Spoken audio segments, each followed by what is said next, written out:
Good evening mga kabelat ko. So ayan, for today's video is nag-unwind po tayo after ng work. Siyempre kailangan natin yung sa sarili natin at huwag masyadong magpakasubsob sa work kasi kailangan din nating mag-relax.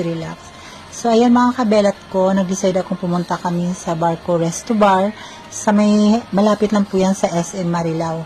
So ayan mga kabelat ko, inaya ko po yung aking tauhan na mag-unwind kami sa Barco Resto Bar para naman ma-enjoy din namin yung maghapong pagod.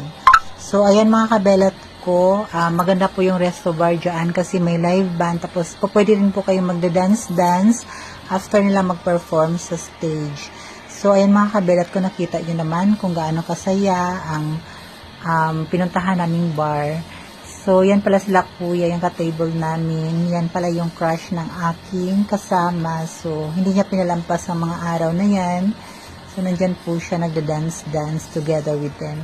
So, ayan mga kabelat ko, lagi natin tandaan na isa lang po ang buhay natin.